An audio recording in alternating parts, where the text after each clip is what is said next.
영국발 변이 바이러스 확진자가 국내에서 처음으로 나왔습니다. 방역 당국의 긴장 수위도 한층 높아진 분위기입니다. 이런 가운데 어제 하루 코로나19 신규 확진자는 800명대 초반을 기록했지만 검사 건수가 적었던 영향이 커서 여전히 안심할 수는 없는 상황인데요. 백순영 가톨릭대학교 의대 명예교수와 함께 코로나19 관련 내용 짚어보겠습니다. 교수님 어서 오세요. 안녕하세요.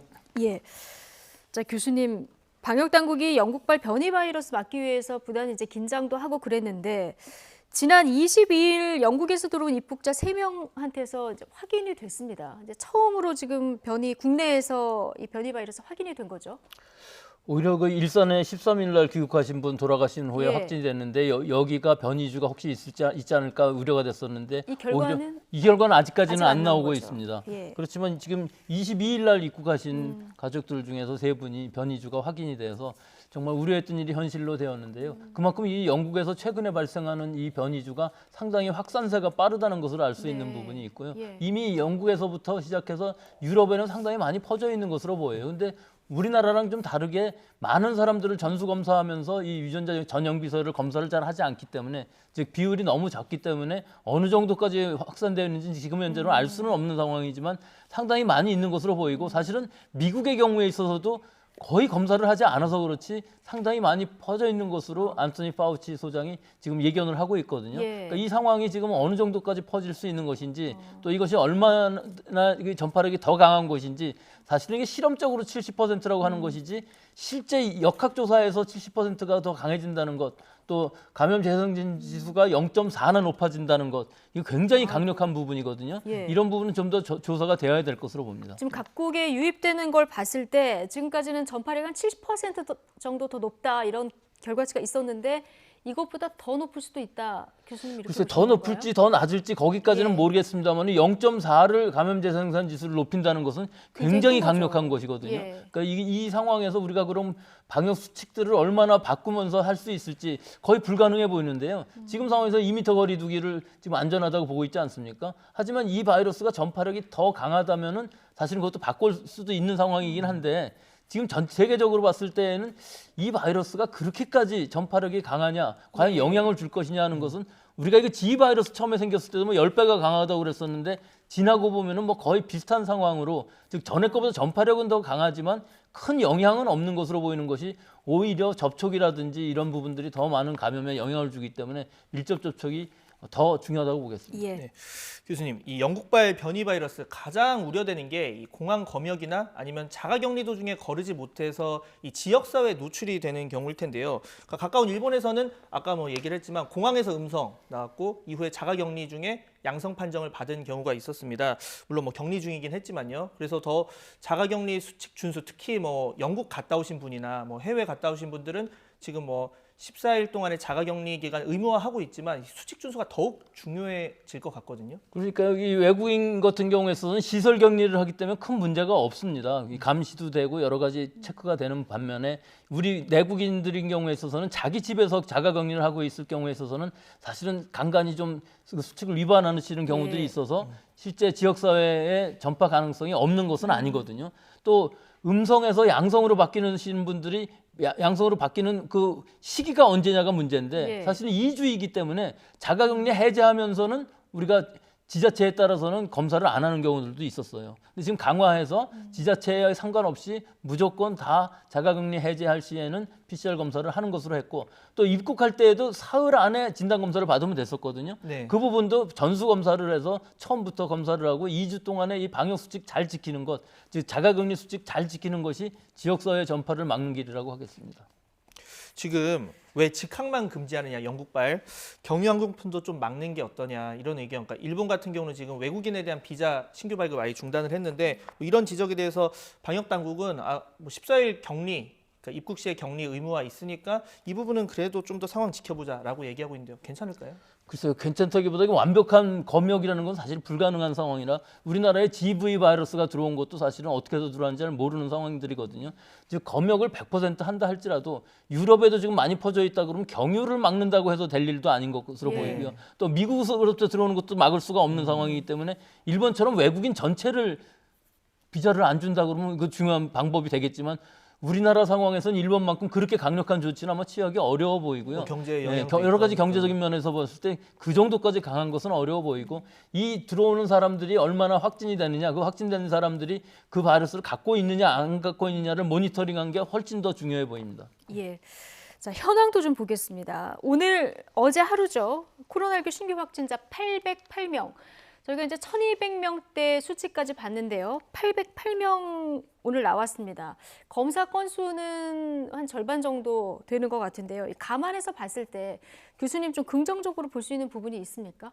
아직은 긍정적으로 보기가 어려워 보이는 것이 예. 25일 날 1241명이 이 확진이 된 것이 이 그 동부 구치소에 288명이 한꺼번에 나와서 이만한 숫자가 최대치를 했는데 이때 2.17%의 양성률이었거든요. 예. 네. 이 이후로 계속 줄어드는 것처럼 보이기는 하는데 주말에 효과가 있어갖고 3만 1,000명, 2,000명 정도인데 808명이기 때문에 아직도 양성률이 2.5%입니다. 그렇기 때문에 그래프로 보면 이렇게 쭉 줄어든 것처럼 보이지만 사실은 이게 주말에 최대치를 기록을 했고 그 이후에 숫자로 보면은 양성률로 보면은 아직은 이 감소 추세는 아닌 것으로 보여서 좀 걱정이 됩니다. 네, 애초 거리두기 2.5단계가 오늘 자정까지였습니다. 정부가 이 격상 대신에 지금 단계를 조금 더 유지하겠다 이런 결정을 내리면서 정세균 국무총리가 한 말이 있습니다. 이미 3단계보다 일부는 더 강화된 조치를 시행하고 있다. 지금은 실천이 중요하다 이렇게 밝혔는데요.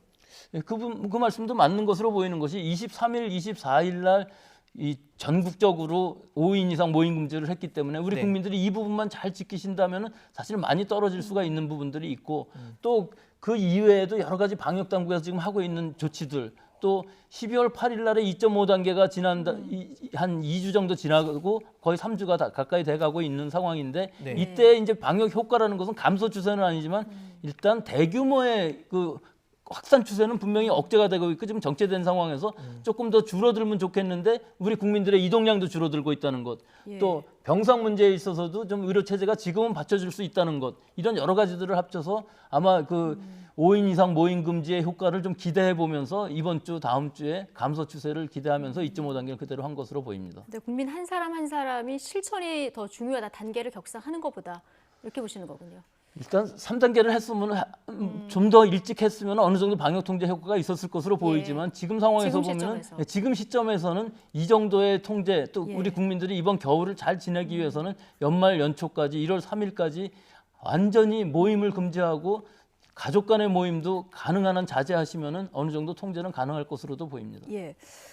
지금 수치로 봤을 때 조금 불안한 부분들 좀 더 보면 감염 경로를 알 수 없는 비율이 한 28%를 좀 넘고 있는 상황이 됐고요. 가족 간의 전파가 한 25% 정도 비율이 가족 간 전파다 이런 그 수치가 있었습니다. 특히 사회 활동이 활발한 40, 50대가 먼저 감염되고 가족 내로 전파되는 이런 양상이 굉장히 많이 나타나고 있다고 해서 이 부분 조금 주의를 해야 될 것 같습니다. 이게 뭐 주의한다고 될 일은 아닐 것으로 예. 보이고 우리 가장들이 직장에 나가시는 것을 줄여야 되는데 그걸 줄이려면은 사실 3단계에서도 상당히 그 줄이기 어려운 상황이기 때문에 예. 결국은 가장들이 사회생활을 하는데 그 우리 지역 사회에 감염이 상당히 많이 넓게 퍼져 있다는 것을 알 수가 있는 것이고 가장이 감염되신 이후에 무증상인데 집에 와서 가정 내에서 방역이라는 게 굉장히 어려운 부분이 분명히 있습니다. 그렇죠. 특히 부부간에는 이게 불가능하다고 볼 수밖에 예. 없는 것이고요. 부모님이나 혹은 자식 간에 감염이 되지 않게끔 막기 위해서는 여러 가지 방역 수칙들을 좀 잘 지키시는 것이 특히 증상이 나타났을 때는 빨리 진단 검사를 지금 받아야 될 시기라는 것이 중요하고요. 어떤 증상이라도 있으면 아주 가벼운 증상이라도 있으면은 일단 식구들 사이에 있어서도 2m 정도 거리를 두고 마스크 쓰고 얘기할 수 있는 이런 방역 태세가 돼야 되는데 실제 현실에서는 굉장히 어려운 부분은 분명히 있죠. 또 하나는 접촉하는 물건들이 많을 때에는 가능한 한 좀 소독제로 살균을 하시고 환기를 잘하고 뭐 이 정도만이라도 하게 되면은 좀 어느 정도 줄어들 수는 있겠습니다만 사실 원천적으로 가족 내에서의 감염을 방지한다는 것은 상당히 어려운 일인 거 분명합니다. 예. 사실 가족 간 감염 막으려면 지금 나갔다 오고 외출하고 와서 요즘 많이 간과하시는 분들도 있는데 손 씻기 정말 초반부터 얘기했던 내용이지만 그 중요성을 여전히 강조할 수밖에 없겠죠. 예, 제일 중요한 것은 일단 외출했다는 것은 다른 사람들이랑 접촉이 많았다는 것을 뜻하기 때문에 들어온 다음에 손 씻기뿐만 아니라 샤워하고서 아주 몸을 깨끗이 한 이후에 식사를 하는데 가장의 경우는 따로 하는 것이 어떨까 하는 생각이 지금은 들어요. 즉 식구들 중에서도 자식들이나 혹은 부모님들하고는 따로 식사를 하시는 것이 한 일주일, 2주일 정도라도 좋지 않을까 생각을 하지만 이것 또한 또 쉽지는 않은 일인 것은 분명합니다. 예. 식사를 아예 따로 가장 사회 활동이 많은 가족 구성원의 경우는 식사를 따로 하는 방법도 생각해 볼 필요가 있겠다 했지만 현실적으로 좀 어렵고 마스크도 하루 종일 밖에서 썼기 때문에 집에 와서 또 마스크를 계속 쓰는 것도 현실적으로 좀 어려워서 참 답을 찾기가 어려워 보여서 걱정입니다. 자, 개별 사례 가운데 지난 연휴 동안 가장 눈에 띄었던 게 동부구치소 사례였습니다. 지금 확진자가 계속 나와서 500명이 넘는 상황. 결국 지금 여기서 수용이 안 돼서 청송교도소로 지금 옮기고 있는 이런 상황이거든요. 앞으로 이런 과정에서 좀 주의할 점 어떤 점들이 있을까요? 이것을 옮기는 이유가 이 400명이나 되는 경증 환자들을 같이 수용하고 있을 경우에 이 교차 감염을 막을 수가 없어서 예. 일단은 격리를 시키기 위해서 옮긴 것이죠. 즉 이분들은 사실은 격리라는 분 자기들끼리는 몇 명 같이 들어가도 별 상관은 없는 부분이 이미 확진이 되어 있기 때문에 교차 감염이라는 거 걱정할 필요는 없거든요.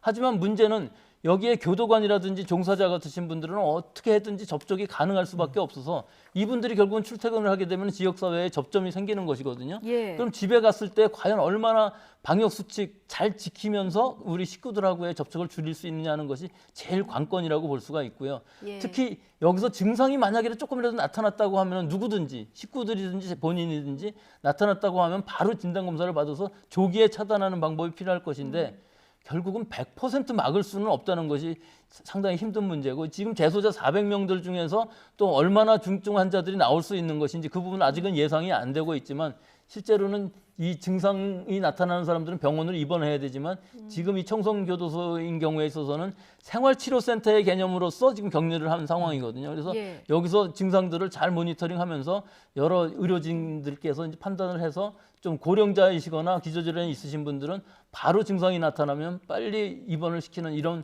방침을 취할 것으로 보입니다. 네.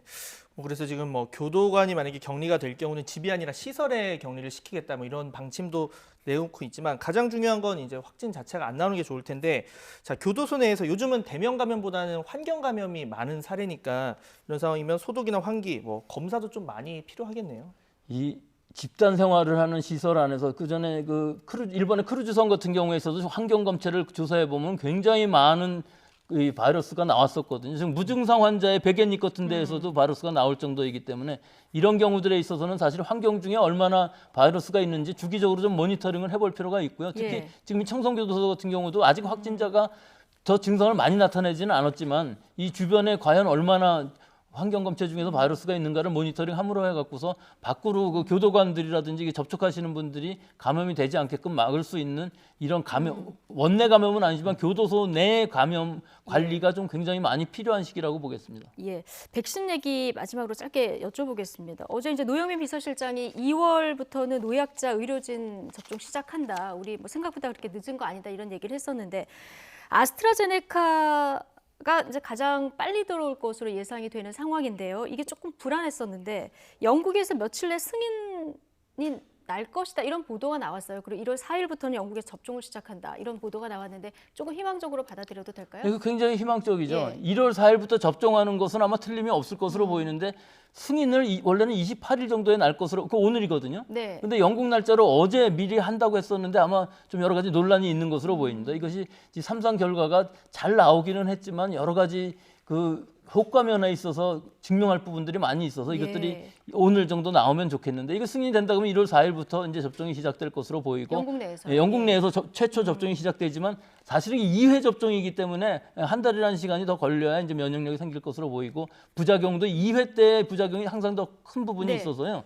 우리나라의 경우 그럼 지금 1월이 다 됐는데 과연 2월 초에 승인을 받고 할 수 있느냐? 아마 2월 초는 어려울 것으로 보이고 승인을 받는 대로 아스트라제네카 물량이 우리나라에서 CMO로 SK바이오사이언스에서 지금 생산을 하고 있는 상황이기 때문에 이 1,000만 명분이 제대로만 들어온다면 일단 응급 백신으로서는 충분히 역할을 할 수 있을 것으로 보여서 2, 3월 안에는 우리는 이 백신은 사실은 2도에서 8도씨에서 굉장히 안정적으로 쓸 수 있기 때문에 예. 독감 백신처럼 우리나라 이 백신 접종망에 올린다면은 2천만 명, 뭐 3천만 명도 가능한데 지금 물량이 1,000만 명밖에 없기 때문에 이 1,000만 명을 바로 접종하는 것은 그다지 어려워 보이지는 않는 상황입니다. 네. 자, 영국 내에서 2회째 접종이 되는 2월 초쯤에는 좀 부작용을 확인할 수가 있겠네요. 네, 지금까지 백순영 가톨릭대학교 의대 명예교수와 함께 코로나19 관련 내용 짚어봤습니다. 교수님, 오늘 말씀 감사합니다. 잘 들었습니다.